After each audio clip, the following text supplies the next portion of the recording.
Good evening, everybody. Welcome to the May edition of the Boerne ISD open session and budget workshop.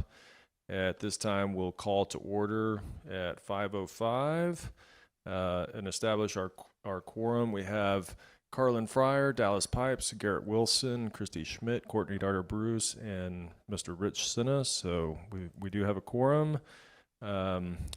So the first item on the agenda is visitor comments and testimonials. We do have one comment here, and so I'll read our statement that we do prior to these. The board encourages comments about the district from citizens of the district or from district employees. Anyone wishing to speak, either as an individual or as a representative of a group, may do so at this time. The board asks that each participant's comments pertain to only those agenda items posted with notice of this meeting and be no longer than 3 minutes. The overall time limit for comments will be 30 minutes. The board encourages the public to discuss concerns with an appropriate administrator who has the authority to address the concerns. Concerns should be expressed as soon as possible to allow early resolution at the lowest possible administrative level. Finally, please be aware that rules of decorum will be enforced during the public comment period and throughout the meeting. Disruptive behavior will not be tolerated. Those who choose to engage in disruptive behavior may be asked to leave. Each participant is legally responsible for the content and consequences of his or her own statements. And so now we have one public comment, Mr. Mike Stewart, if you don't mind. I guess if you want to just come up here and I'll... All right, cool. All right, my name is Mike Stewart. Oh, you want me to go to the podium? Yeah, if you can go. All right. Do I turn around and face this way? Awkward. All right, my name is Mike Stewart. It's not an agenda item, but it is budget related. So I had a FOIA request in for salary information that was closed and said it could not be provided. While I suspect it has to do with technically what I asked for, maybe isn't available in a report. I simply asked for the 100 highest paid people in Boerne ISD. So it's not in the vein of transparency to decline such a thing. If it's not technically a report that's available, come on guys, give me a call, say like, could you change the words and say this? Or really, you know what I'm looking for? Just send it to me. It's all public information, right? So silly to play that game. So I'd appreciate to have some transparency, but I will try again. I will reword my report. I do appreciate your help in the other issue. So that's it. Thank you.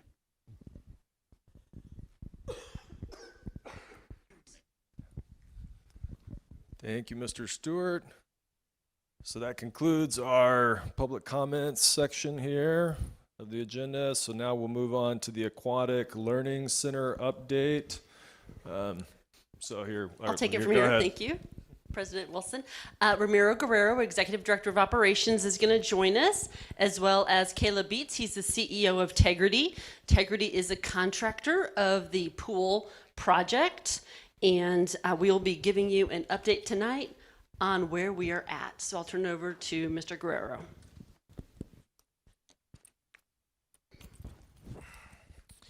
Well, I'd like to begin with thanking everyone for the opportunity to give you an update on the Aquatics Learning Center.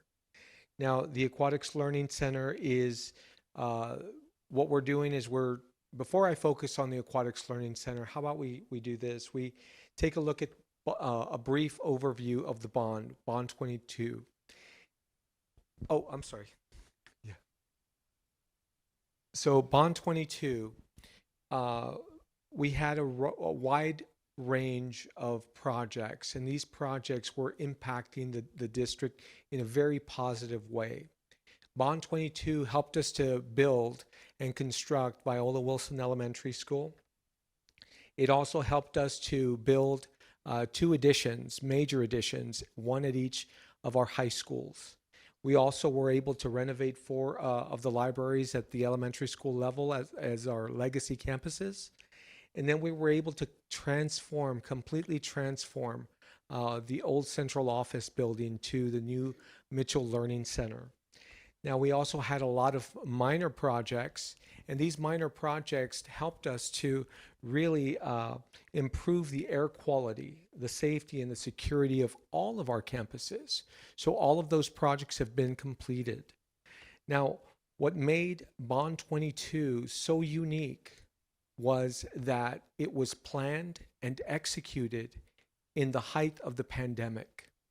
Now, what challenges did this provide us? Well, the challenges of high rising material costs. It also helped us to see the challenge that we had in a lot of the shortage in our workforce in the trades. But more importantly, the delays of the material. We had a lot of the supply chain delays that affected a lot of our projects, but we still brought them in under budget and on time. Despite these obstacles, we are very proud of Bond 2022. However, one project did present a significant challenge, and that's the Aquatic Learning Center. So at this time, we can see the Aquatic Learning Center and what it would bring to Boerne ISD.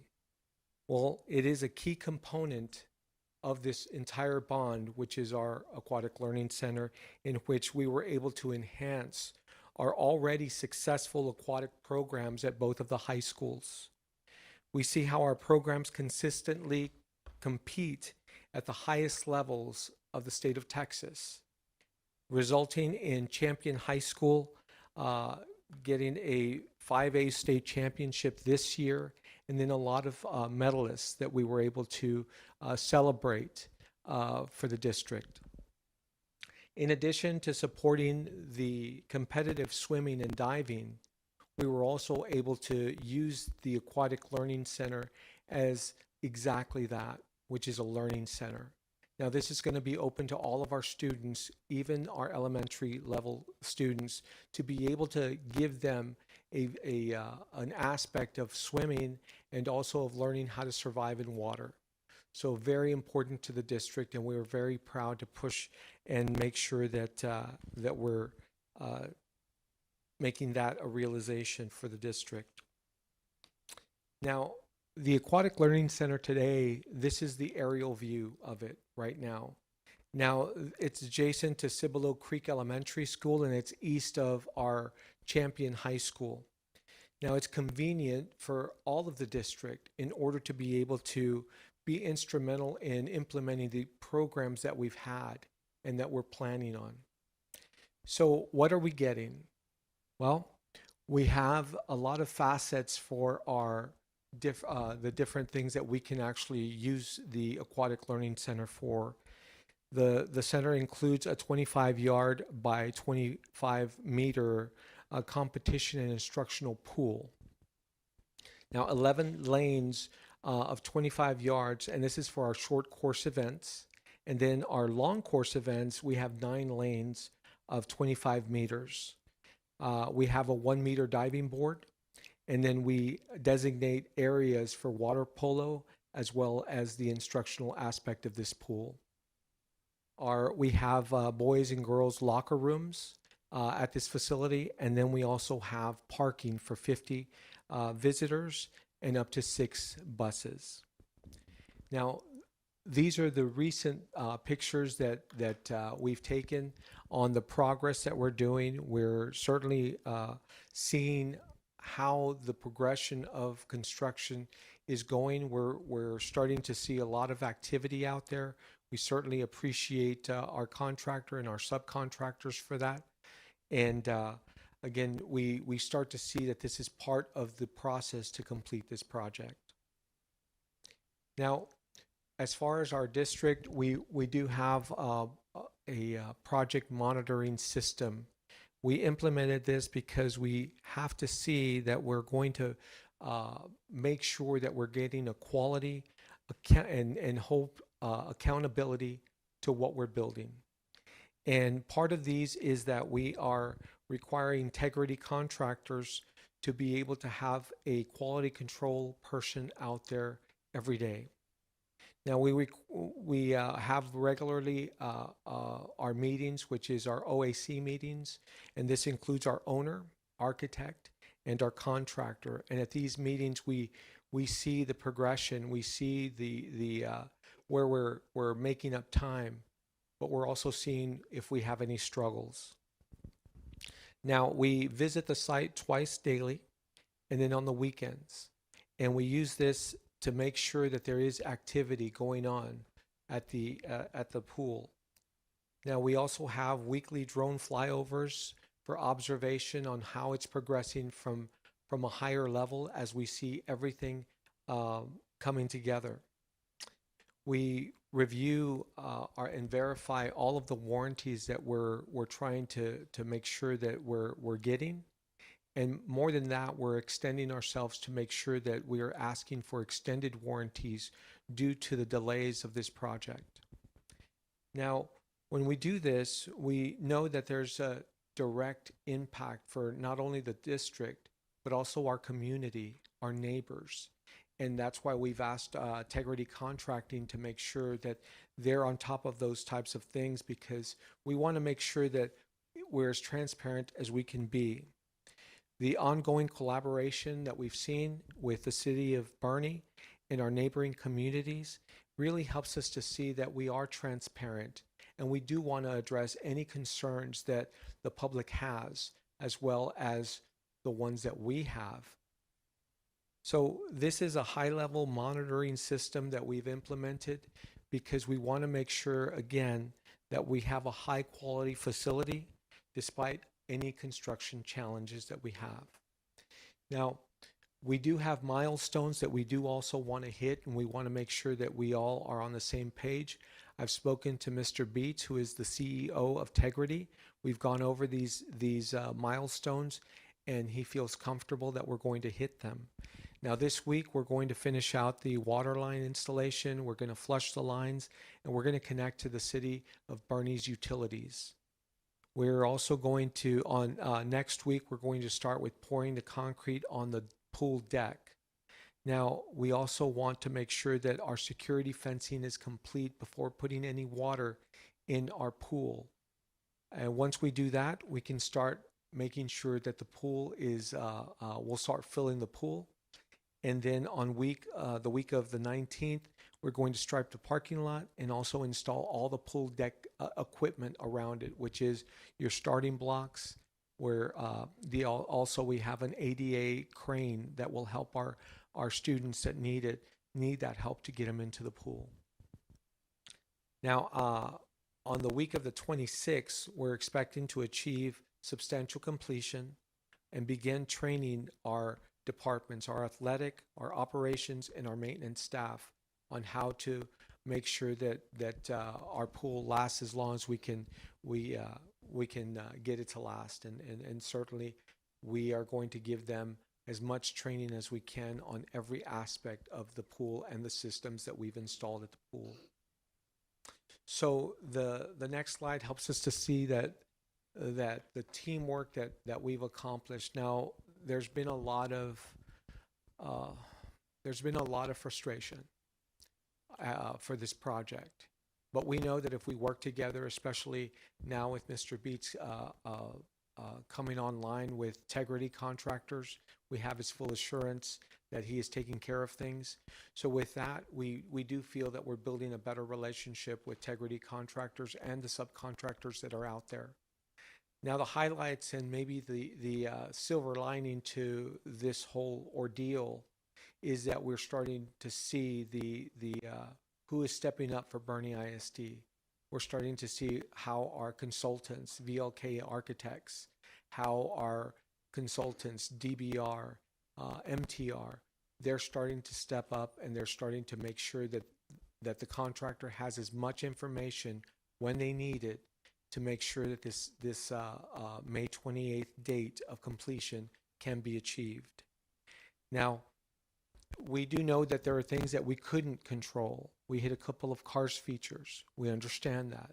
I think, though, that we're beyond that now, and that now we just need the cooperation and the full support of the general contractor. Again, we want to make sure that we don't leave out those silver linings. Working with the city of Boerne, now we certainly see how they're here to help. And we are very proud of our strong relationship with the city of Boerne and also with our neighbors in the community. We want this to be completed because we know that we can have a big impact on having our teams at both high schools have a home field. So with that, do you all have any questions? Mr. Senna? You know, you mentioned, to the naked eye, I mean, I drove by it, and obviously the parking lot asphalt's done. It looks like there's a lot of progress every time I drive by. There's a good number of workers working, which wasn't the case, a couple months ago. Now, substantial completion by the 28th. I know there's always a little checklist of things that have to be done, but my understanding is that water polo begins in July, is what I understand. So, is it going to be fully functioning for that team? It's a bummer and a disappointment that this year's state-bound team didn't get to avail themselves. And hopefully, I think it was Dallas that suggested we should have an event where this year's seniors could be the first ones to jump in the pool. Okay, that would be nice. But are we going to be totally ready so that for the 25-26 year, our athletes are ready to go? That's the expectation. This pool is handed over to us that last part of May 28th. There's a significant amount of training that needs to happen. So Coach Leach, his staff, operations, maintenance, they need to go through training all summer long. We have the Aquatic Learning Center coordinator. Don't know if that's exact right position title, but we do have a position posted because we need to hire the person who's going to be responsible for this beautiful site, and it will be ready. That's our expectation, and that's a commitment we have from Tegrity. One other question. Ongoing, pool cleaning, et cetera, that'll be our staff that'll do that? Yes, this would be the responsibility of the new hire for the pool. And to add to that, this is obviously our first opportunity to have our own aquatic learning center. So we're looking at all the costs. And so Coach Leach, Dr. O'Hare, Mr. Scott, they have been studying the aquatic learning centers across the San Antonio area. So for the cleaning portion of it, we are exploring contracted services. We want to make sure that before we bring on full-time individuals, that we know the full scope of what's needed. So we will probably start with contracted services for pool maintenance and cleaning.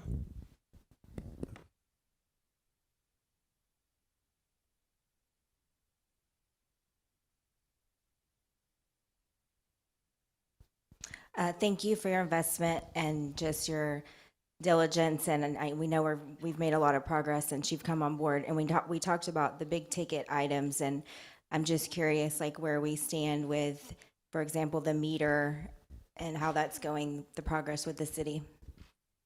So we did talk to the city of Boerne, and they do have it in stock. So we were afraid that anything over 2-inch meters would have to be special ordered, and usually it has a timeline of about 3 weeks. But because Tegrity has reached out to them and certainly has secured to make sure that 3-inch meter is available. And as soon as we finish the water line and flush out those lines, they will be installing it. And go ahead, Mr. Pipes, I'm sorry.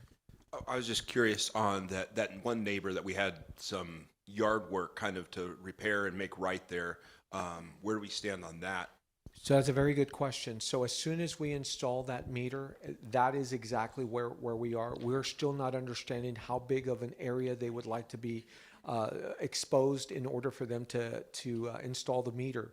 So once all of that is completed, then we have the assurity of the contractor that he will make sure that our neighbor his yard is brought back to the way it was.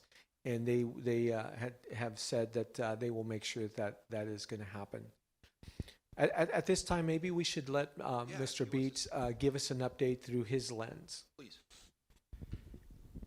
First thing I'd like to say is thank you for the opportunity to come and meet with you. And I know that this project has been a source of frustration, and I'm very excited about the teamwork and the effort from the architect, from Boerne ISD and the city to help us get this moving in the right direction. I'm happy to be a part of the solution, even though our team did create the problem. I would love for our team to be remembered by how we finished. And I do believe we're going to be handing you an excellent product, one that was designed phenomenally. It's going to work great. We're in conversations about extended warranties and things like that. And I do believe that we are hitting the markers that we need to hit to reach substantial completion by the 28th. There's nothing that I'm hearing today that would keep that from happening. I'm not God. I can't foresee the future or the weather or anything like that. But even through the storms today, our utility team did not leave the site. They were there. I went by the site today at 4 o'clock. They were still working. So they understand the urgency of us finishing extremely strong at this point, even though we are way behind. And the quality of what you have is very, very good. The subcontractors that we've used to finish strong with this have been inspecting, re-inspecting to make sure that what you paid for is exactly what you got and that it's in very good shape. So I'm not worried about the quality whatsoever. I wish we would have had the current team that we have today, subcontractors included, from the beginning, because I think this would have been a very smooth project, even with finding the karst features. But thankfully, we are where we are, and I do think you guys will be very pleased with the product.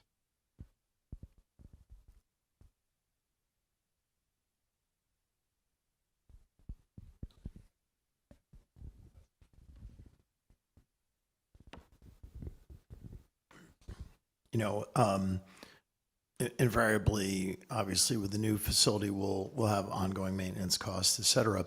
But I can't recall, we'll be having some savings to offset part of that by no longer having to pay rent to the city for a pool where the heater doesn't work half the time. Do we know what the annual rent was with the city for their facility? It's about $40,000 a year.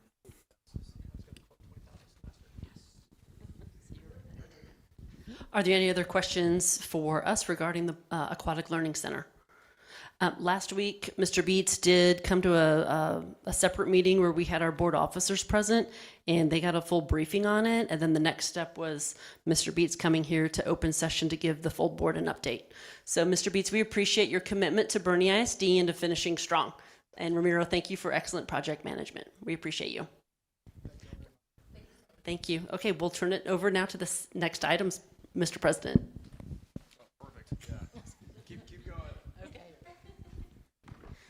All right, this will be our fourth meeting on the budget.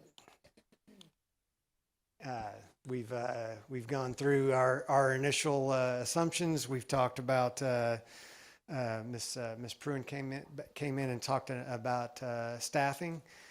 Miss Flores came in and talked about programs, and now in a non-legislative year, we would be giving you a picture of the budget, an administrative recommendation. Today we're going to update.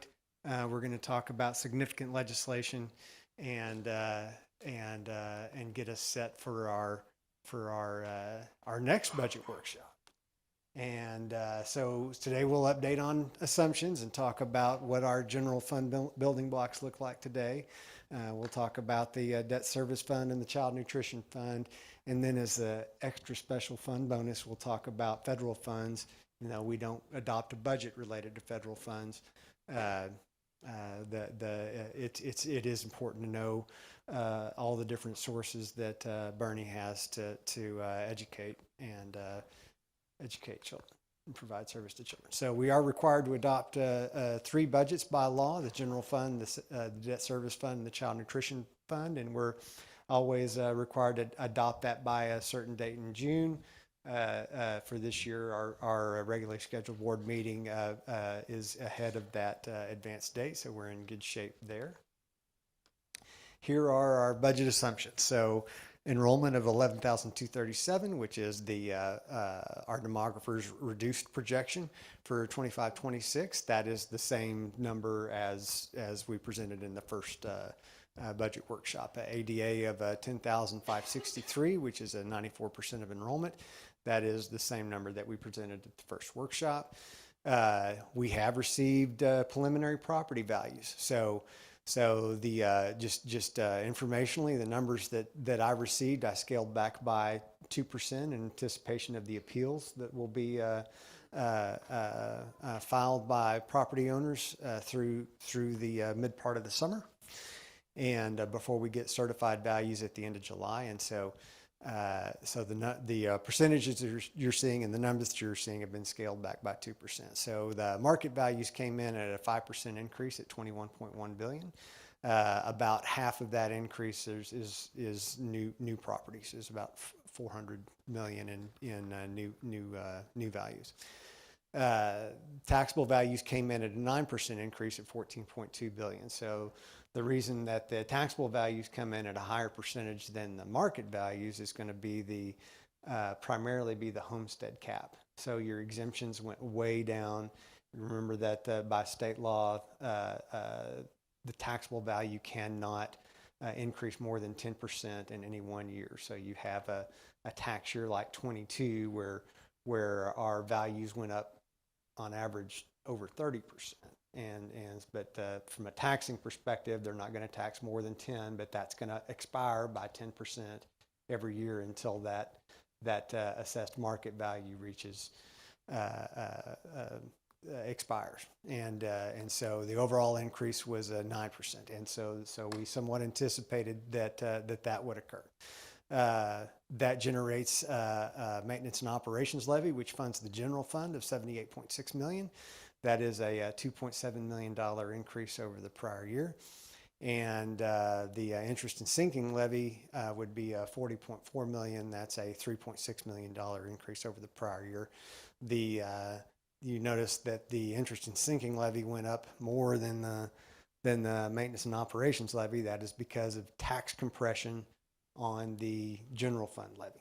So you'll see that below where according to current law, the M&O tax rate would be 63 cents. That's a 3.7 cent decrease from the prior year. Yes. So the 3.7 cent reduction in the M&O tax rate from 66.69 to 63.01, that's just under current law. So if the legislature adds extra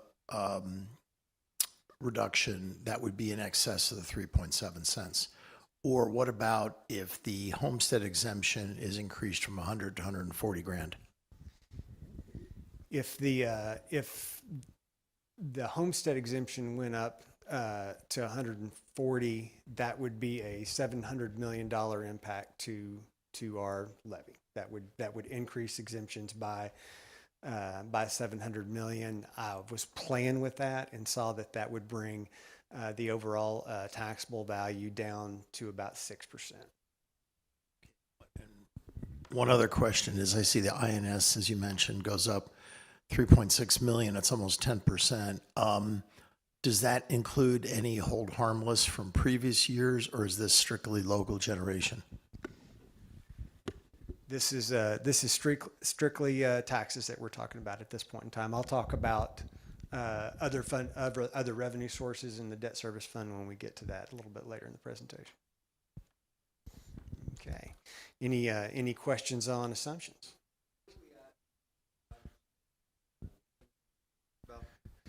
Yes, sir. We're still at 95 point. I remember off the top of my head, I was 95.3, if I remember right. We had put out that good news about how much better we were doing, and the six weeks we're just sucking wind right now. We'll see. We'll see what happens this week. It's we had the senior skip day last week. But day to day, we just haven't been doing what we did last year beyond the senior skip. And each 1% is about how much in revenue? About 600,000. Okay. Thank you. Yes, sir.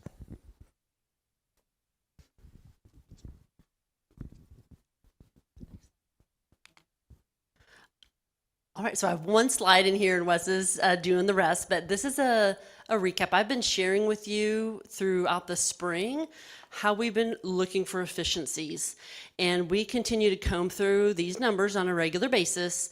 But when you think about our Budget Strategy Advisory Committee that kicked off in October, worked all the way to February, and we brought you the presentation from BSEC, I believe it was in March, really focused on ways to be creative with finding ways to generate revenue, and then also looking at efficiencies.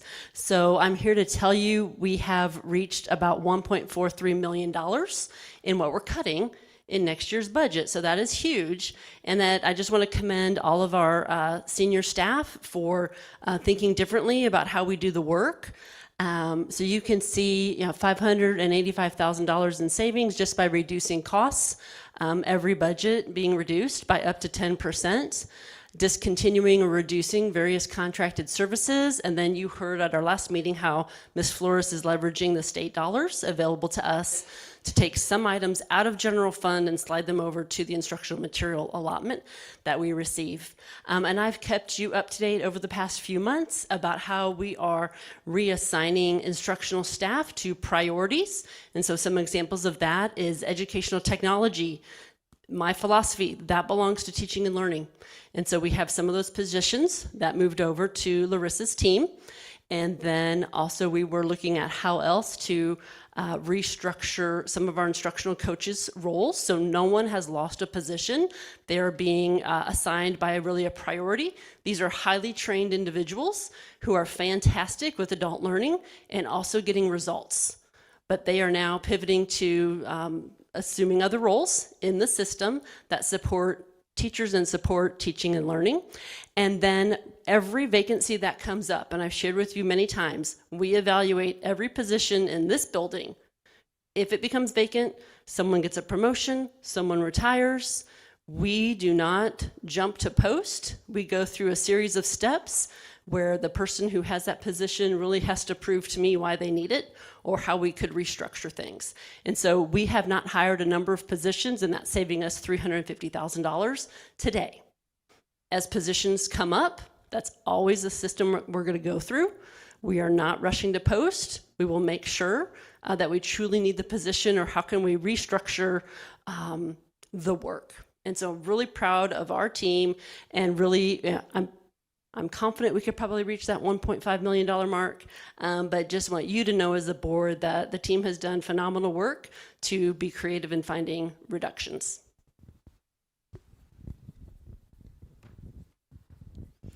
I would like to say thank you so much. This slide makes me so happy, but I really think it does speak to our fiscal responsibility, and I know that's always been a priority at Boerne ISD.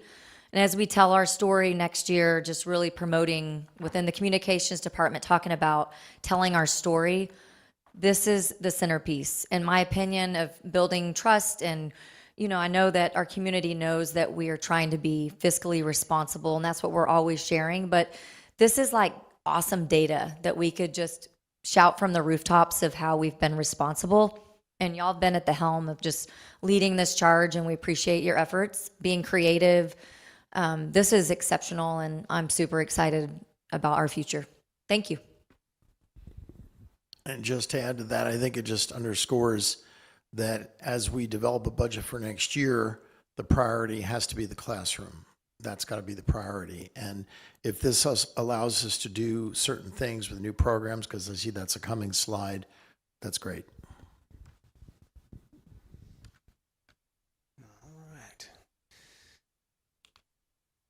Okay, so we've talked about efficiencies, and we have a budgetary process internally of the budget initiative. So everybody departmentally submits what they think they would like to do next year, what they think they need next year, if it's not already encapsulated in the current budget. And so administration has spent time. We had over $4 million in requests. We prioritized those, combed and brushed them again, and we're down to these 5 items that we want to take into consideration into June. To special education stipends is a personnel competition, ensuring that we get quality personnel, since we're the only district in this area that does not provide a special education stipend. Is that correct, Ms. Brown? The second item is to address the contracted services that we've seen this year, as we've not been able to hire certain positions. We've had to contract out, and those cost so much more. And we believe that hiring an additional position and hiring some specific services will allow us to cut down the overall services that we're going to have to buy substantially. Then we have three positions for the PTech. As that program has gotten much more popular, there's demands beyond enrollment growth that we need to address there. We have two positions outlined for the Aquatic Learning Center, one to run that facility and one to maintain that facility. And then we're talking about 3 bus drivers, even though we're down by 1. We have 1 opening in bus drivers. We have 2, but what we're still seeing is there's absences on a regular basis. And that's putting a burden on getting our students on time. If we had a couple of extra drivers in that position, that would eliminate that. So that is just under $1 million. So with the bus drivers, we're not adding any new routes. We may restructure them, but it's basically substitutes so that we don't have to rely on coaches or whatever at the rate that we pay them. Okay, so that should save us some money from what we do there. The speech pathologist, I see where you're number 2, where we're adding special ed. Is the savings from the contracted services offset somewhere else in here? It's the best way to say this. It is not specifically identified for next year. What we're spending on contracted services for special ed is so much more than we had planned for. We want it to come back down to planned levels. So to rephrase that a little bit in a different way, what Mr. Scott's saying is we have some above budget expenditures in contracted services currently. So we're spending more on that line item that was originally budgeted. So Mr. Scott's team is basically having to absorb that in what's left over in the rest of the budget. So like before he does his sweep that he would normally do, he's got to pay back what's in contracted services. So that's kind of how you'd see that accounted for in the budget. What we're adding to the $320,000 is still a significant reduction of what we went over in contracted services because filling those unfilled positions that we had unfilled this year, next year will help drive that down. And then what Ms. Sider is looking at too is there are some cases where we can hire some like LS SSPAs to cut down our caseload, but we'll need a contract for the oversight position that will need to oversee them. But that will still significantly reduce our costs by doing that. I appreciate that. Thank you. So, and I appreciate y'all telling us how many staffing the breakdown is. That really helps. A question on the bus drivers though. Last year, I know we were 35% over the people that were riding buses from previous years. That was kind of something we didn't see. Is that a trend that we expect to see again? And if so, are we prepared for that? Or have we kind of looked into why that shift happened? So I'm trying to get good data on our ridership trends. We just did a count for when that's what they do, a hard count on the buses, right? A hard head count. We do it several times a year. It's part of the reporting that we have to do. We did a hard count in April, and the hard count that we just did last week was actually like 100 students under what we were at the same time last year. So what that tells me is that our ridership is probably going like this. It may have been up in the fall, and it may have fallen over time as people decided to get to school in other forms and fashion, right? What we're doing right now in transportation is we're working on the routing plan for 25-26. So we've rolled over all the students into the new TransFinder software, and over the course of the next 4 weeks, we're building out the routes for next year. We're looking to make sure we have the appropriate number of drivers, the appropriate number of buses. There are a few things that we're going to be able to do to gain some efficiencies. We will not be busing students to the DAP next year. We don't have any students taking SLA-R at Voss that we have to bus next year. So we may gain a little bit of capacity through routing efficiencies that we're going to look at. We're also going to try and do the 2-tiered routes. We're going to try and go away from those as much as possible. so that that's where a route leaves Kendall, drops kids off, comes back to Kendall, picks up kids, and drops kids off again. We're trying to do a first plan where that's the backup and not the primary, and stay within our capacity while still having a few extra drivers to sub in when one of our 50-plus drivers happens to be out sick. Yeah, I would love to see if we could do any type of front ending on the communication for people who might want to be on the bus ride, bus route, for people that don't maybe know where their bus route is or their stop is, because I think we came into last year with some issues, but also we had some manning issues and a lot of other things I think we've addressed really well.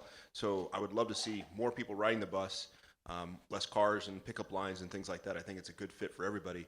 But yeah, to your point, that's an interesting, I would love to see that trend of what that initial, first month was compared to last month, because it sounds like it's going to be a pretty dramatic shift. And if that's something that we're going to see, if that's just a post-COVID trend or if that's something that's a one-off, I don't know. I think one of the difficulties we have in how we collect the information right now is people check whether or not they're a bus driver, but we don't know whether they're a daily bus driver or a daily bus rider or an intermittent bus rider until we get into the school year and they start either getting on the bus or not getting on the bus.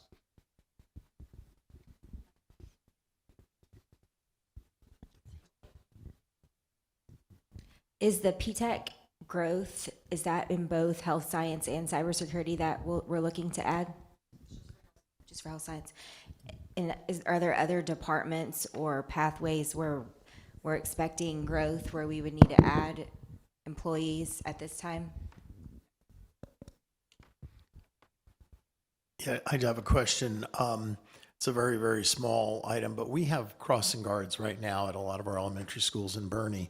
We get some revenue from the county, I think $1 per renewal. Do we have anything like that with Bear County? I don't know if that's the case. And the reason I bring that up is because we have 2 schools in Bear County, and right now, I don't believe there's a crossing guard. There is none at Van Rob. And at Fair Oaks, they use a police officer for that 45-minute period per day. And in speaking to some Fair Oaks City Council people, they've only got at any one time 3 policemen in a vehicle to go through the community. And for an hour a day, 1/3 is at Fair Oaks Ranch Elementary. And they'd love to provide the same thing because of the subdivisions across from Van Rob in Fair Oaks on Dietz Elkhorn, but they don't want to take 2 out of the 3 that are on patrol at any one time. The cost of 2 crossing guards is minimal, and I don't know if there's a program that Bear County has to reimburse districts for it, but I would encourage us to take a look at that because in all likelihood, some form of school safety budget is going to be increased, whether it's Senate Bill 260, House Bill 124. Either way, it's going to double what we get in school safety allotments. So this would be a minimal cost. I think we should take a look at it. All right. Okay, so we've talked about our budget deficiencies and we've talked about budget initiatives. Now we're going to head into compensation. As a reminder, we currently have a little bit over 1,400 employees. Half of those employees are teachers, librarians, nurses. The rest support those guys. We have 2 significant pieces of legislation that are still outstanding right now, and so we thought they both have an impact on compensation. So we thought we'd give you an outline of what that legislation says about compensation. Senate Bill 26 is entirely dedicated to teacher salaries. The impact for Boerne ISD, it says that if you are a teacher that has 3 to 4 years of experience, you get an extra $2,500, and that if you have 5 or more years of experience, you get a $5,000 increase. The increases for districts that are smaller than 5,000 are substantially higher than that.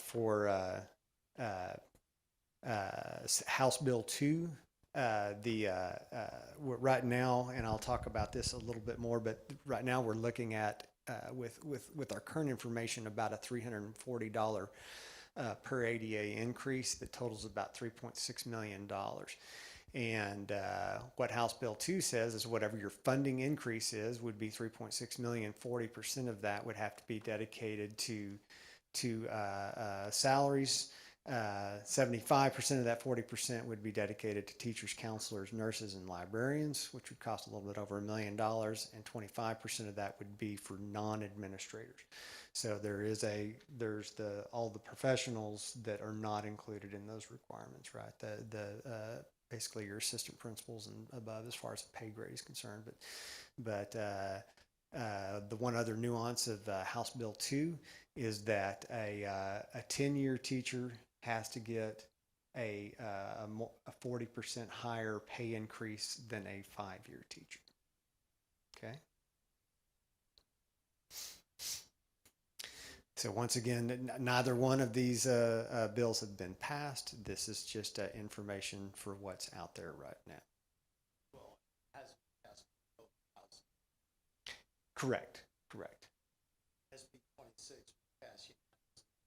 Yeah. HB 2 was passed 144-4 in the House, and SB 26 was passed 31-0 in the Senate, bipartisan. Can you go over for the public the hold harmless, what that would affect? Because we see these numbers, but we don't know. I think it looks great until you go into the hold harmless and what the actual effect would be.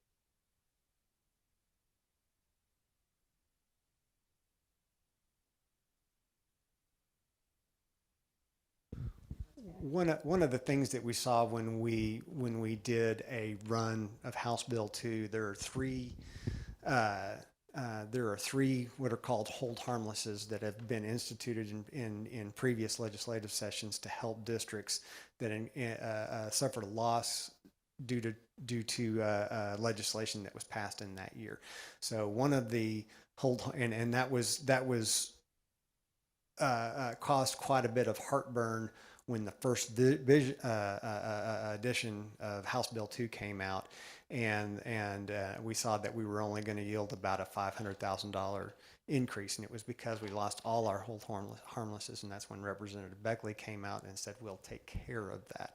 And what we saw is that we're keeping 2 of the 3 hold harmlesses, but there is a hold harmless related to districts affected by compression.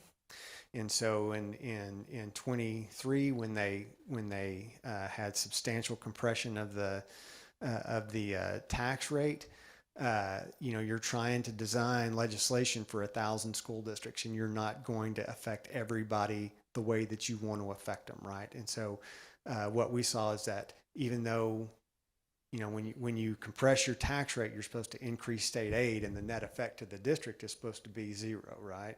So that wasn't happening for Boerne. We were losing overall funding because of the tax rate compression that we were seeing.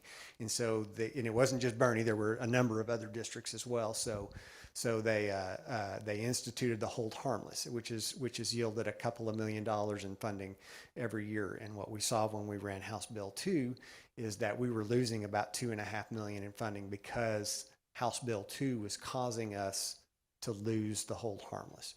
And we've taken a look around the state. We've seen 7 other districts that are losing funding as well.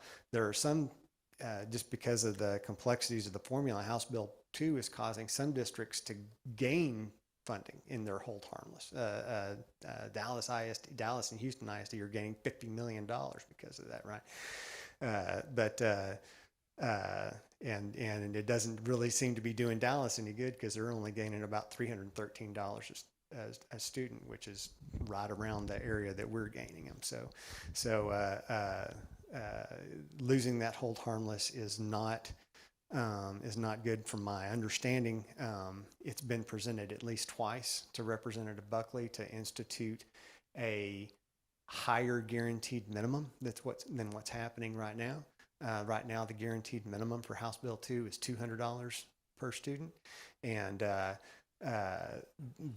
initial runs that a consulting firm called Moat Casey did showed us gaining about $265 a student. When I got the preliminary values in, and was able to run that through a template. I see that we're gaining about 340. Keep in mind that the average is more in the $600-700 range, which would mean several $1,000,000 for the district, unless we were a small rural district, in which case we're all, yes. Yeah, where you get substantially more. All those districts are seeing at least $1,000 gain per student. Yeah, and to add to that, Wes, we had a call last week with Mo Casey to get a better understanding of this. And the question came up, if the minimum increase were to go to 300, 350, 400, what would that cost statewide? And to take it to a minimum of $400 per ADA would cost $150 million over the biennium.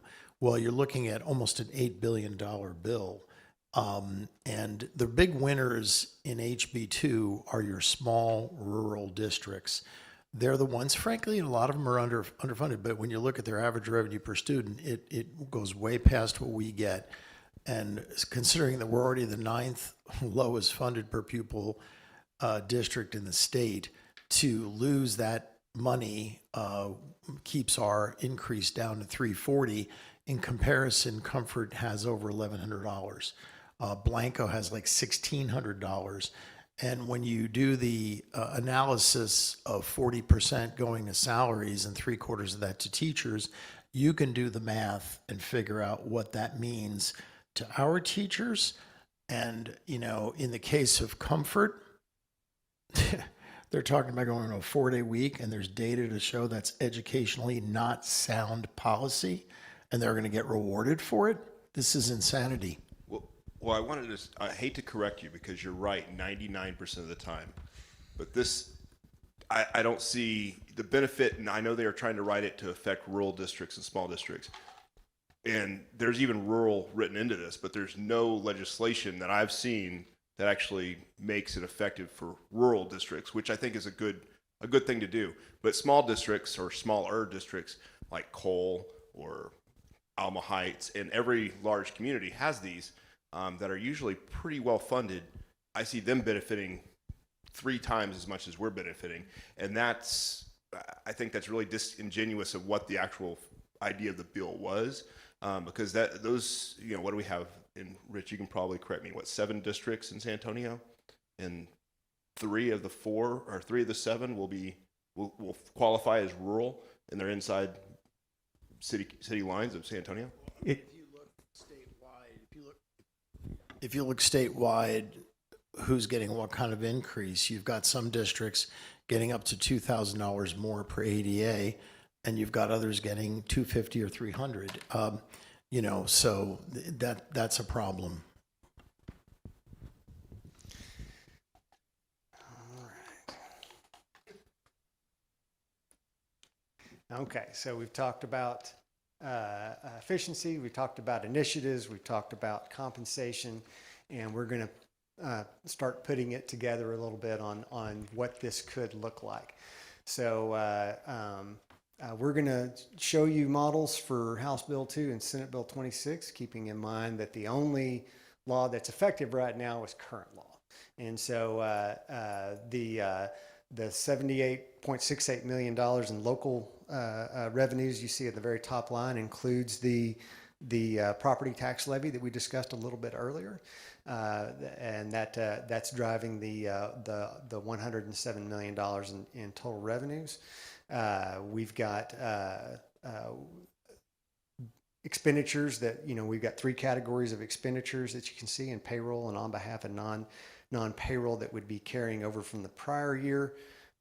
We talked in the first budget workshop about adding a specific amount of dollars per student for enrollment growth. That is for additional teachers to address enrollment growth.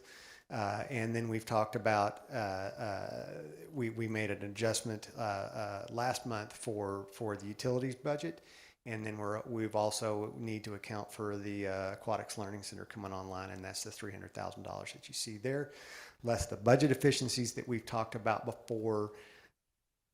Lend us to a point where we're talking about a projected available funding of $52,000 under current law before we address compensation and budget initiatives. Okay?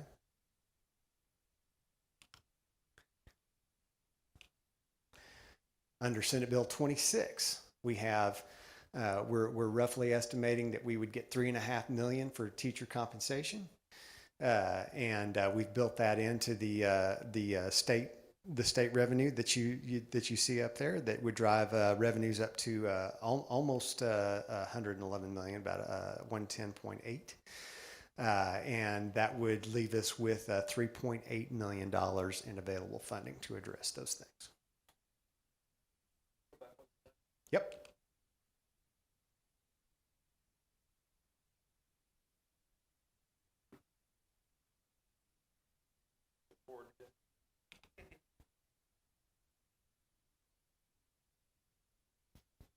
Now, does this assume any extra revenue from special ed or safety? It does not. This does not. I do not have means to assume special ed to model special ed funding. Safety's on there. About 300,000. I put 300,000 on Senate Bill 2.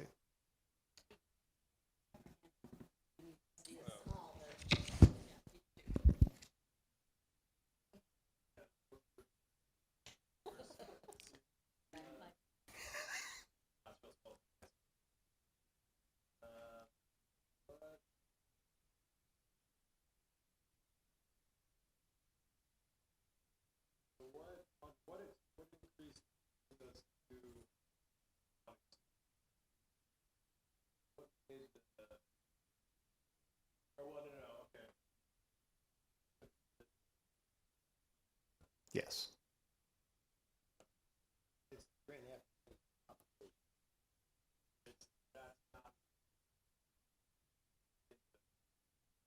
Right.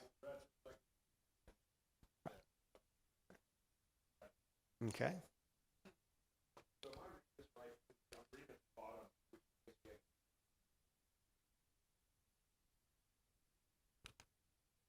Okay.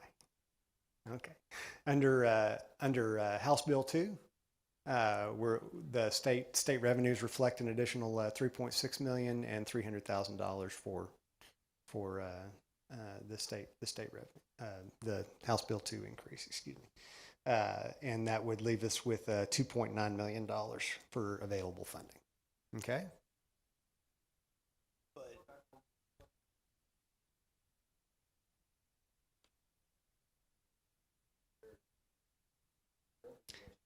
Yeah, the expenditure number did not get corrected. My bad. It should be in the $106 million. It should be the same number.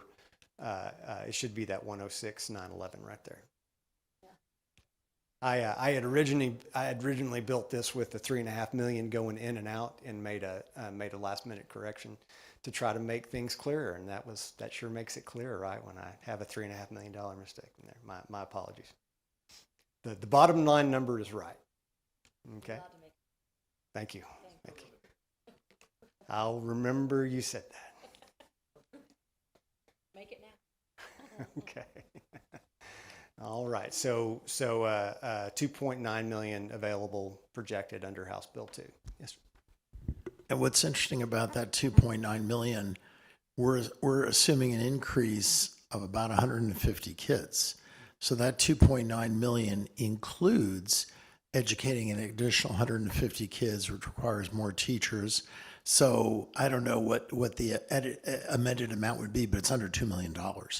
And really, for legislation that proposes increased expenditures by the state of almost $8 billion, for us to get a whopping $2 million is a joke.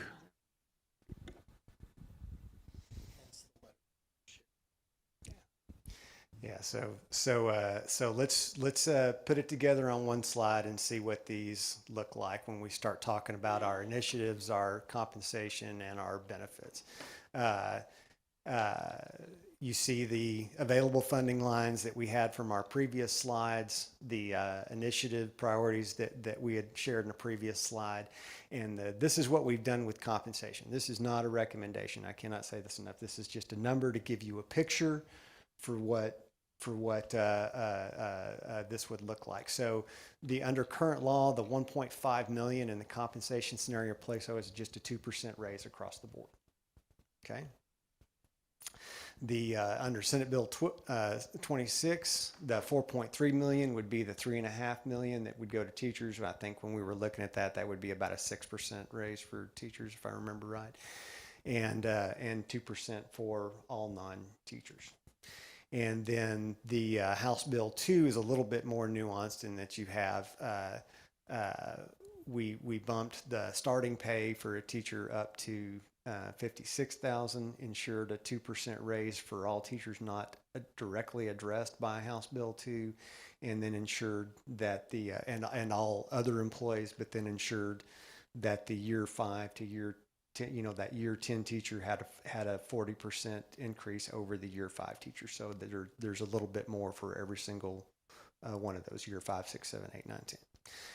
And what we're looking at this point in time, the one other adjustment we're estimating at this point in time, we're still trying to refine this number, $250,000 to increase the employer contribution to our health insurance plan to ensure that it's Affordable Care Act compliant.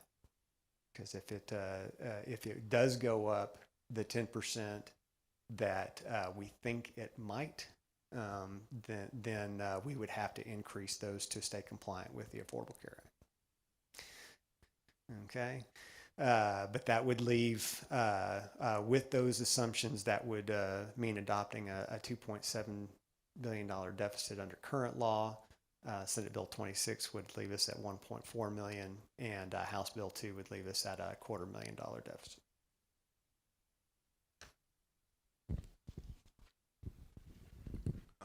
That doesn't sound fantastic. What really even worries me, though, is 26, 27, because this is going to be a funding law that's going to be affected. So can you just refresh us from where we started this year to where we're going to? I'm not going to ask you where we're ending, but where we're at right now. Okay. We initially adopted a just under a $5 million deficit. And through the budget amendments that we've adopted to date, we're at a $2.7 million deficit. And that was a reminder that was intentional from the standpoint that we had a surplus that was a little bit unexpected in the 22-23 year to the tune of about $5 million. We put some one-time costs to try to address that in 23-24, and adopted a deficit to absorb some of those one-time costs, but still came out with a surplus that carried over into 24-25. And that's with, I mean, big kudos to you, because to bring it pretty much to half, or I feel that we'll be under half, with giving some well-needed raises to hourly workers and bus drivers and things of that nature, I think is good, and I think hopefully we can continue in that manner. I appreciate you talking about the insurance, because that was going to be one of my questions, as well as insurance for our property and things of that nature. What do you see that doing? Because I know personally wise, as far as homes goes, that's just killing the overhead for most businesses. Yeah, it is. I've left that stable for at this point in time. I've been having conversations with TASB, and we're still several months away from them releasing any kind of an increase. But I will be doing RFPs. I've played around with. There's one district in the state that has completely gotten rid of property insurance and just taking a completely, I don't know if you call that a risk-based approach, but they're taking a very high-level risk tolerance approach to Trying to self-insure, is that? They're basically self-insuring. Do they do a bond for that, or are they just doing it? I mean, what funding are they using that? If you go by their their published financial statements, they're doing it with like $2 million. And it's a high level of risk to take, right? And what was the repair at Boerne High School? $2.5 million. So it would be quite a risk to take if we had if we had some kind of absorbed fund balance, maybe that would work, but we're carrying a very small fund balance for a district our size. So. We have the option of tweaking our property casualty insurance to raise deductibles to savings.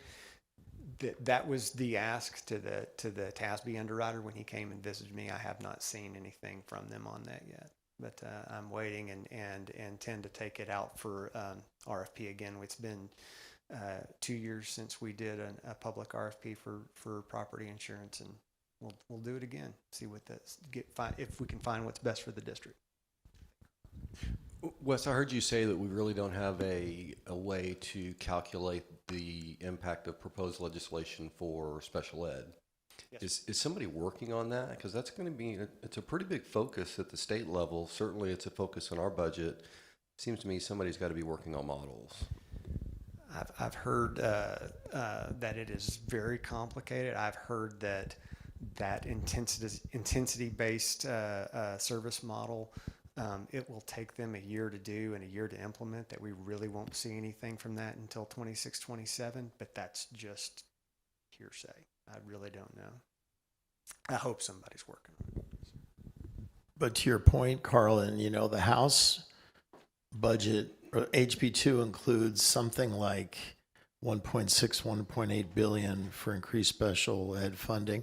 I think Senate Bill 568 is about half that amount, I think. So it's not as generous, but and this is not necessarily, wouldn't affect what we get out of it, but if we have a fairly average special ed percentage, which I think we do, you can do the math, take the incremental revenue over 2 years, divide it by the number of kids statewide, the 5.5 million, and figure out per capita what it would be. But that's just a stab in the dark, Wes, one thing that comes to mind, this includes, all three of these scenarios include, the only one that includes an aggressive compensation increase is the middle one, SB 26. And the Senate was very intentional about what they passed this year. They said, we want to drive where the money goes. We want it to go to teacher pay. We want it to go to safety and security. We want it to go to special ed. And they actually passed another bill to fund more for pre-K through third grade stuff.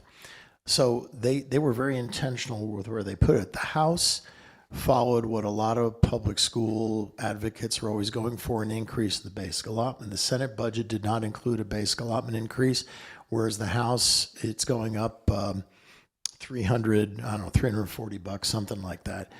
So on one hand, that's good, and districts always say, we want the flexibility to spend the money as we see fit, and that's a great idea, and that makes sense, but we have a teacher pay problem in the state of Texas.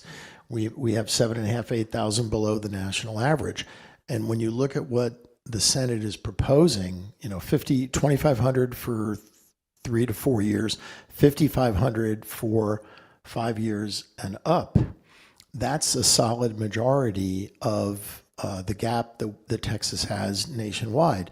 The other thing is the Senate budget and the House budget too has $750 million for an increase in the teacher incentive allotment, which is something I know we're moving towards, and that's a unique compensation vehicle that a lot of states don't have. So one could argue that with the Senate approach, it does more for teacher pay than anything else. We know the teacher pay is about 50 to 55% of any district's budget. So while the Senate is saying we're doing really good work on that 50 to 55%, you're on your own figuring out how to fund the other 45% of the budget. But when you look at what's very, very important, that's well-paid teachers who are in the classroom. Personally, I like the Senate approach. Because now, is it a good time now to go through the letter that we sent to Senator Campbell? Yeah, okay. So Wes and I had the phone meeting with Mo Casey. They explained this whole home harmless thing, and we're one of 7 or 8 districts in the state that's getting the shaft under that. And it's like, if you looked at the model, and at the time it looked like we were not going to get 2.9 million, it looks like we were going to get less.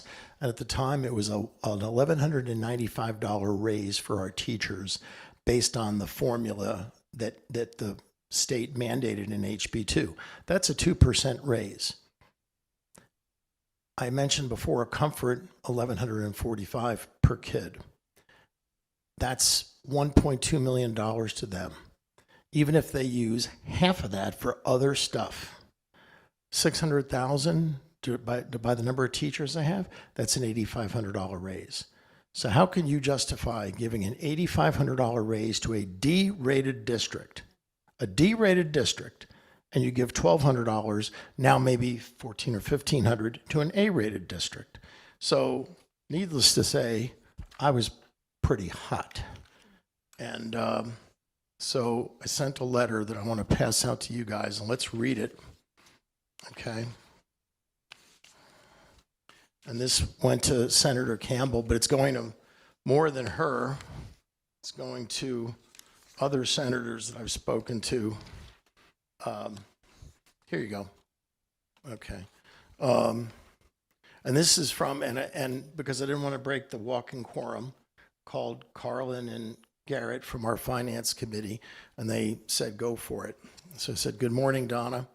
As trustees serving on the Boerne ISD Finance Committee, we are writing on behalf of our fellow trustees to share strong concerns regarding HB2 and its impact on public school funding.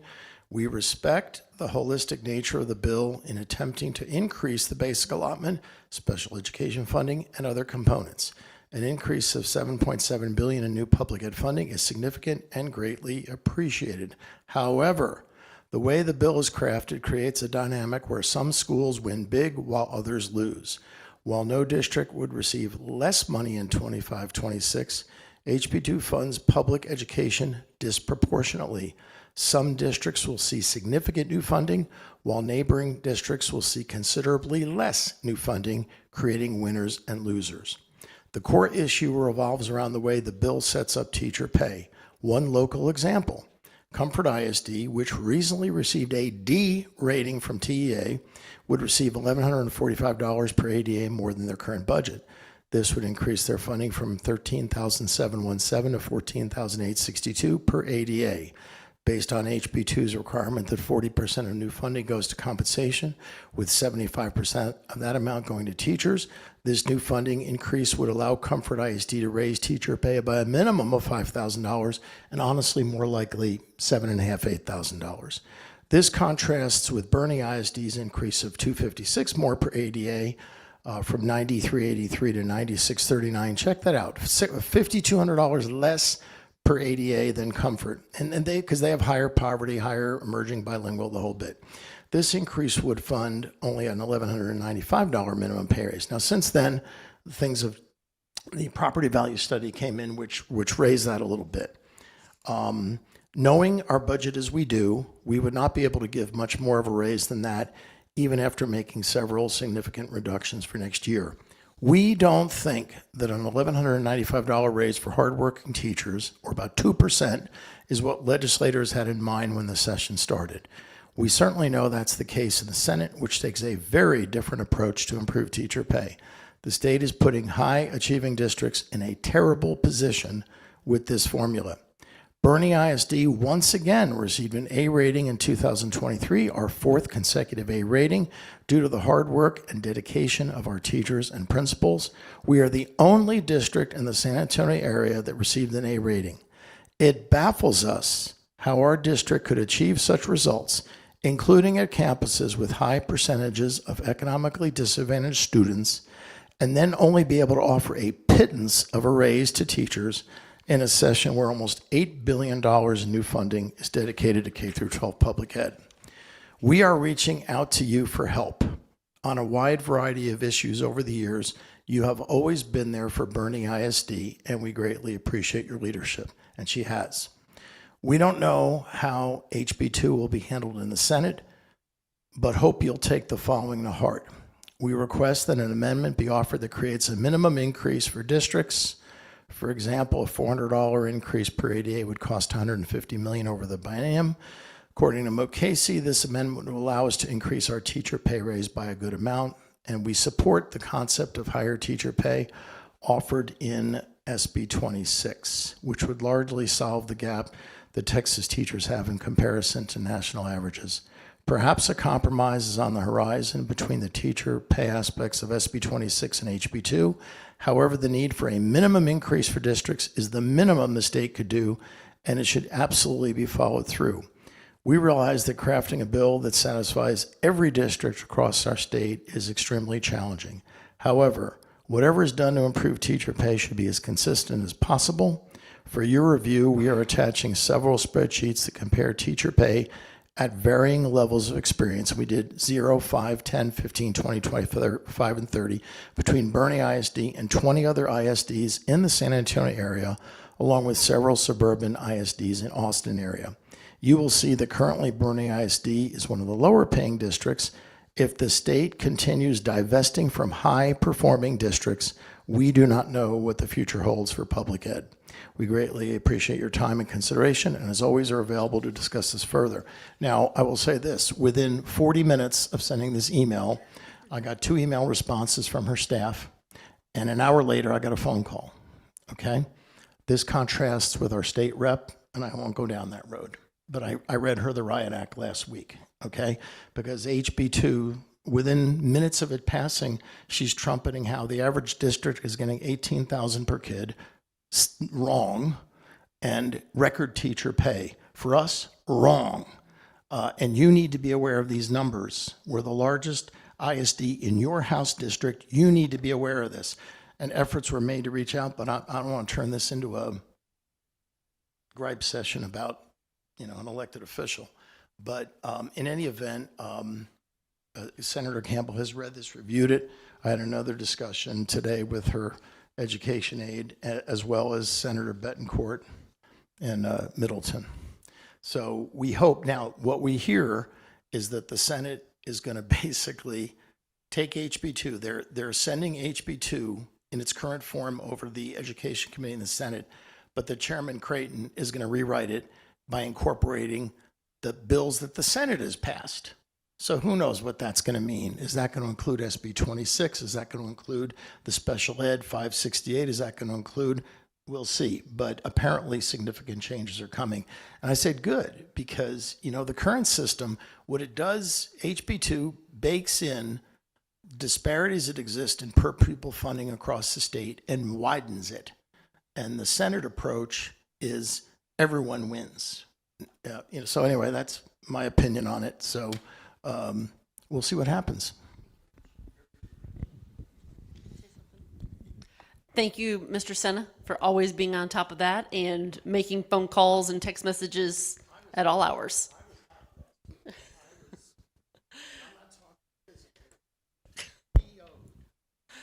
So to share with you a few other next steps that Mr. Scott is doing, he's reaching out to every CFO on that list of those 7 to 9 districts, hearing what they're doing. We're sharing this letter with the superintendents and school boards with those CFOs in those districts. So we're in the process of doing that right now.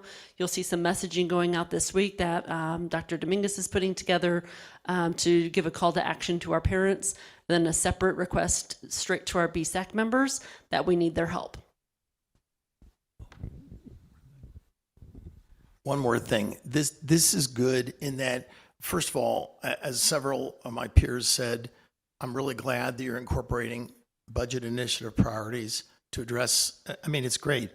Jill, since you've been here, you've done analysis of speech pathologists and hourly pay, and we've made some real progress. We have more to go. What I would encourage us to do, and I can see all this, what I would encourage us to do is craft a dream budget. Now, I'm not suggesting that we live on some la-la land that ain't going to happen, but if in a perfect world, what would we do? Would we raise teacher pay $5 or $6 grand on average? Would we raise the average hourly worker to a minimum of $15? We have local business. We have a banker in the room. We have local business. Cordy, you have a business. We have in the audience a business owner that told me a while back he starts his lowest employee at $16 an hour. If he can do that, we can get to at least 15. So what would it be if we increased hourly pay? I'm glad you have in here the benefits, because that's a number similar to what I was thinking. But do a dream and then add in a capital equipment replacement plan. And if we had that, we might be able to take a penny off the INS side. So we pay buses and technology, Chromebooks, cash out of the budget. Now to do that, we would need some of the golden pennies. And that's something we really have to consider, because it looks like the rate's going to go down 3.7 cents no matter what. It may go down more. We explain to the community, folks, we need help. We're the 9th lowest funded school district in the state based on state funding formulas. We believe in excellence in education in this community. We need help. We're not a bunch of crazy spenders. We're not. We need help. Rich, I really appreciate you brought up the hourly stuff, because I've talked with some teachers and principals. I think that's where these budgets that they're aligning, I love that they're trying to affect the classroom, but what they're forgetting is the aides, everyone else that's affecting the kids' day-to-day life. And I think, if you took aides away from teachers, you would have a lot of upset teachers. And it doesn't really matter what you paid them. So that's something I'm like, I think looking at it, I run a business, so I'm like, I think that's one of the easiest funding ways to make a teacher's life better and the student's life better and produce a better quality product is to increase those hourly people, so we can have the best quality that our kids deserve. I think it's kind of funny whenever you have people, sitting behind a desk up in Austin trying to tell you how the best way to fund your school is, and I'm like, man, I thought we would learn something about micromanaging, but apparently it's well and good.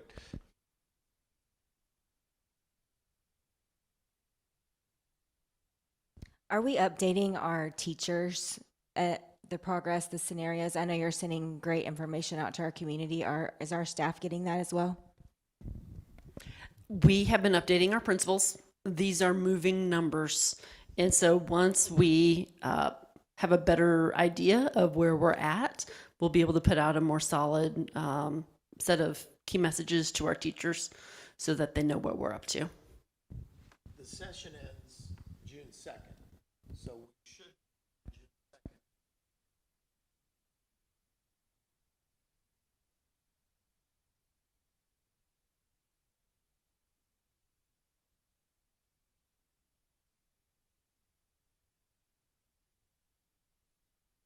I have a quick question about the non-administrator salaries. So that'd be your principals and assistant principals. Is that correct? No, under House Bill 2, that is non-administrator. So you're talking, they require that you spend 75% of the 40% of the gain you have to spend on compensation. 75% is for teachers, nurses, librarians, and counselors. 25% of that is for non-administrators. So your custodians and your and maintenance and bus drivers That makes sense. and everybody that's not an administrator. I didn't think that through. Okay, is there a place that maybe we could be updated on how long, I'm thinking the principals, assistant principals, since they'd received any sort of a raise, has it been a couple years, 3 years? I know it's been a while just from conversations that I've had. The part of the 3. They got the employees that you're asking about received a 0.5% increase last year, 1.5%.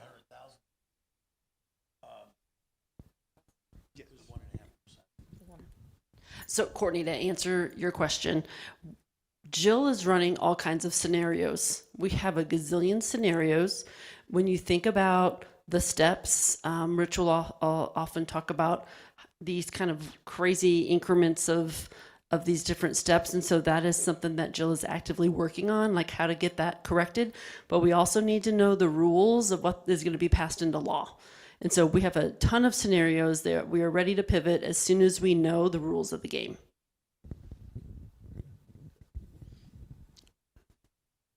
All right. we've gotten through one of our budgets now, unless anybody else has questions or concerns. Okay. Dr. Kraft really wanted to present on debt service, but I'm not going to let her do that today. I'm going to talk about child nutrition for a quick second. Child nutrition is one of the funds that we must adopt by law. We must adopt a balanced budget.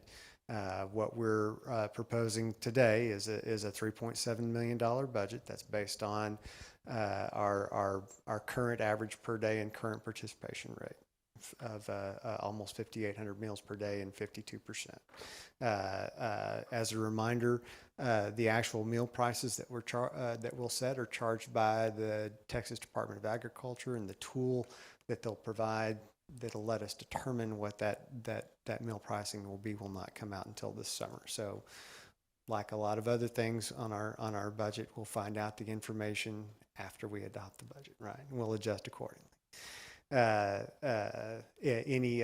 Any compensation increases that would go to child nutrition staff would be encompassed within the $3.7 million budget that we're proposing. All right. Debt service. We're talking about maintaining a 32.4% rate that we've had since the 21-22 fiscal year, and I'll talk a little bit more about what kind of room we have within that rate as we go along. The INS levy will be approximately $40.4 million. That's an increase over the prior year. As a reminder, we have no bond sales to do in the next year. We have entirely spent the 22 or we've issued the 22 authorization. We certainly still have monies to spend to complete that authorization, but we don't have any debt transactions to do.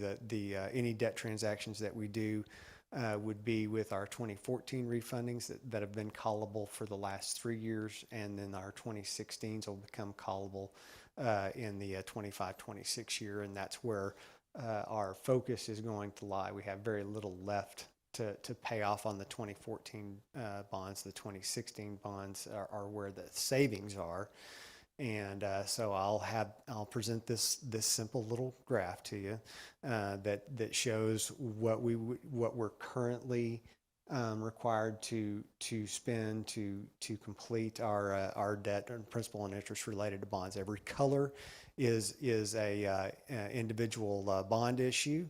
And so and the first column that you see there that's taller than all the rest is the current year, the 24-25 year. And so that was the big green bar was at the very top was the 24 bonds that we had scheduled a large principal payment in that year. We don't have that same capacity scheduled out. We're developing a ladder so that we'll have something come current every year where we can keep that principal and interest up and drive the principal up, and drive the interest portion of that down, because this picture is going to change every year as we refund, as we restructure, as we defease.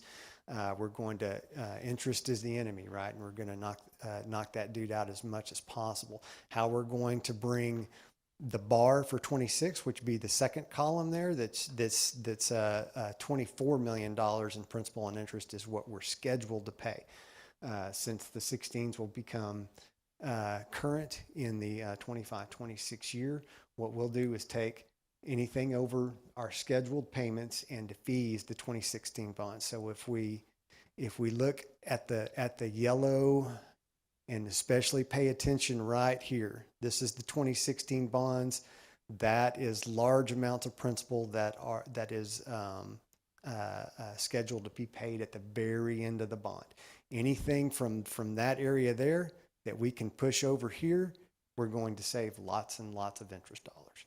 So if we were to have $40 million, Rich had asked a little bit earlier about state funding that would be available. Under current law, we would get about $2.4 million to add on to that $40 million. If we had $42 or $43 million and we were only scheduled to pay $24 million, we can tack $19 million on that 26. I have the 7 million that we put up there is modeling a $14 million defeasance. So I developed that when I was trying to model in the homestead increase, but we're going to dedicate the defeasance. We'll bring that to the board in August, because we always get permission to do a defeasance in advance of adopting the INS rate. We won't actually adopt the rate until August or September. So we'll bring that defeasance order. We'll have a much better idea of what our certified values are and what the law is going to be, right? House Bill 19 is a really scary piece of legislation, right? That would say, if you're going to defease, they don't appreciate defeasance as a good management tool like I do, but it would say if you schedule anything over your scheduled interest, principal and interest payments, we're going to take your state funding. So if House Bill 19 were to come into law, and you decided that defeasing the 16s was the best way to approach debt management for the district and in the best interest of our taxpayers, I would say it'd be worth it to give up that $2.4 million in state funding to find $7 million in interest savings. That math works well for me. But what we'll also do is restructure the remaining 2016 bonds for a much larger principal payment in 26-27 that will allow us to take full advantage of anything the state has in law next year. It won't limit us. Will get us the full amount of state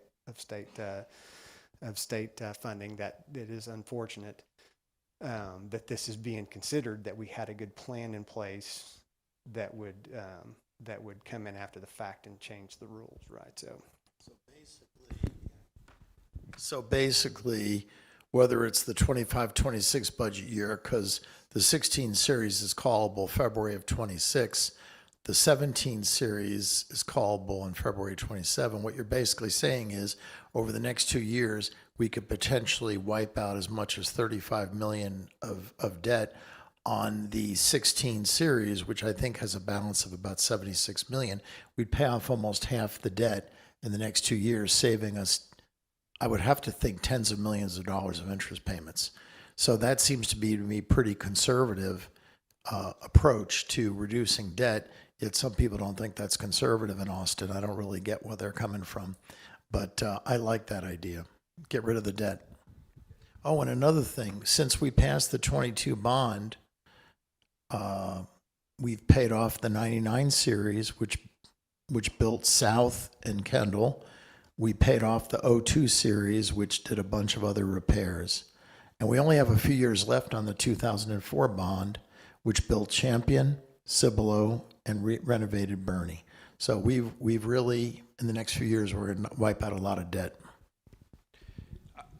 Can you educate me on who benefits from that 19 bill? I'm just trying to figure out, is that just poorly managed districts? Is that, I mean, who is really benefiting there?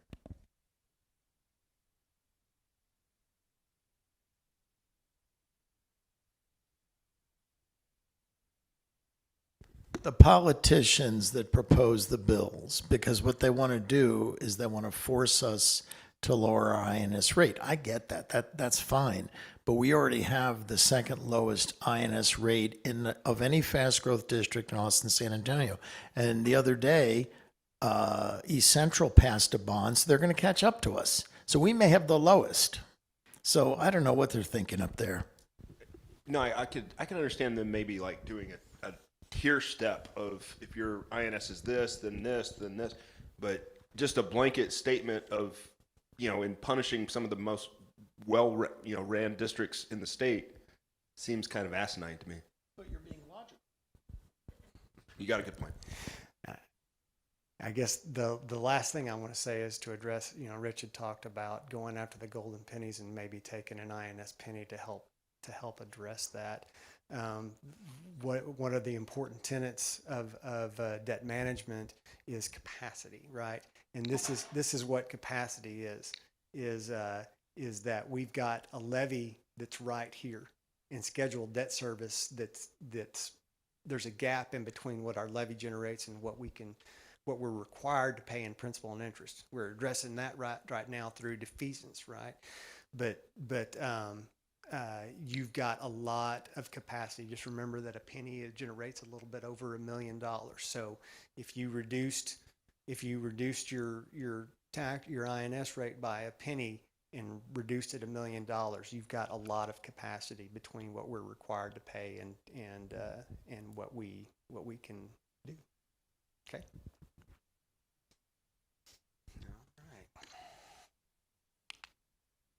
Okay, the last thing we'll talk about will be federal funds. We do have some monies that come in supplementally, and we want to give you an idea of what those dollars look like and what they're for.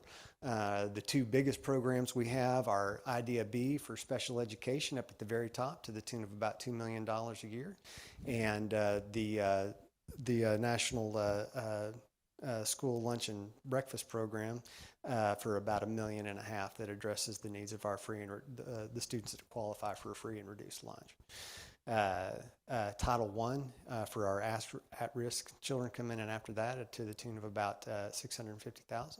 And then we have several programs that provide small amounts on an annual basis that range from supporting our career and technical programs to providing teachers with professional education. And I'll just tell you, the rumor right now with current presidential, I don't even know how you describe it, administration guidance with the restructure of the Department of Education is that there is a rumor that Title II is in danger, but that is a rumor. We have no idea. I got a couple questions. First, ROTC, is that a blanket 45,000 no matter how many enrollment, or is that, if you have the program, you get that, or is that? That's defined by Department of Defense determines what ROTC instructors make. Okay. And you have to hire that person. Yeah. I'm just trying to figure out because Comfort's going to get that as well. Also, the child nutrition, we're at 1.5 million, and we're looking at 3.5. So that really brings that budget to us to 2. Is that correct? The local revenues for what children pay for meals that don't qualify for free and reduced would be about $2 million. Yes, sir.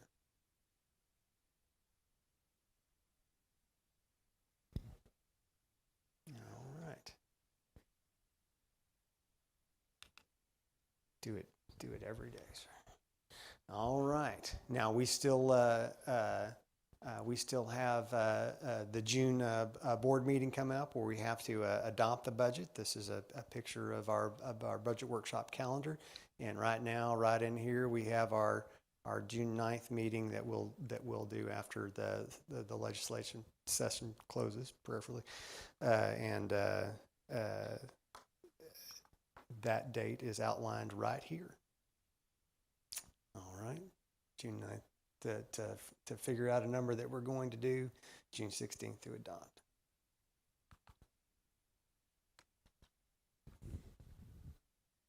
So a lot of those federal funds are in jeopardy because of the U.S. Department of Education. Now, like I said, the Title II is the only one that we've even heard a rumor about, but that's pure rumor.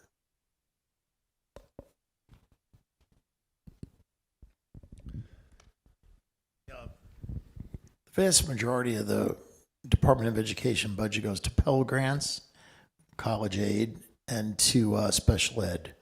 And no one is suggesting, even the president who wants to get rid of the department, and he's not the first one that says he wants to get rid of it, even he's saying those programs aren't going to be touched. So the reality is the vast majority of Department of Education budget is going to be maintained. It may just be in a different department if the department were to go away.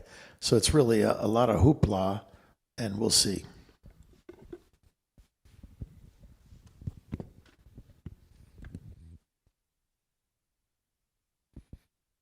I just really like the cost cutting that we talked about at the beginning of the night. You know, a lot of this stuff is outside of our control, really, other than Mr. Sinna's got a lot of influence, actually, with some key people.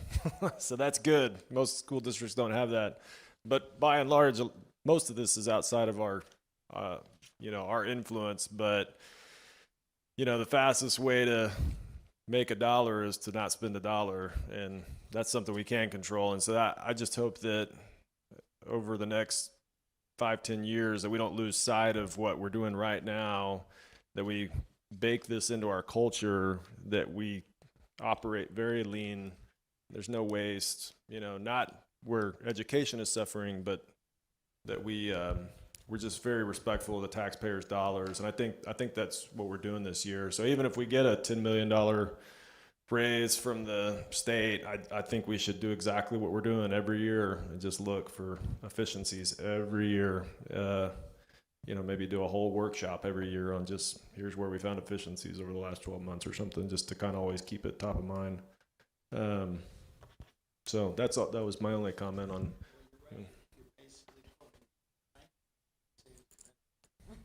Oh, I knew I got that from somewhere. I thought I'd come up with it. I was kind of proud of it, but yeah.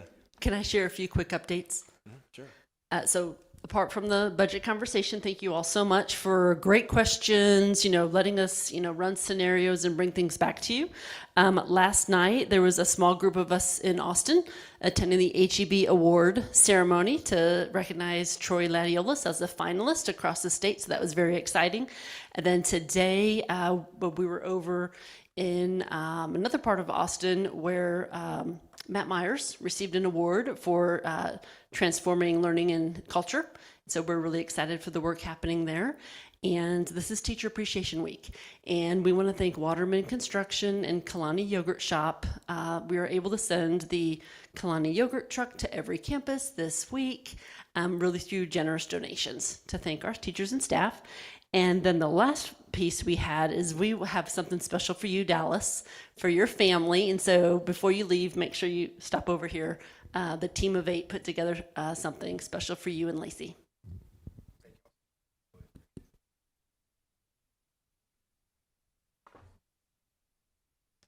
That's it. Great. Well, I think that's everything. The time is 6:46. I'd entertain a motion to adjourn. Got a first and a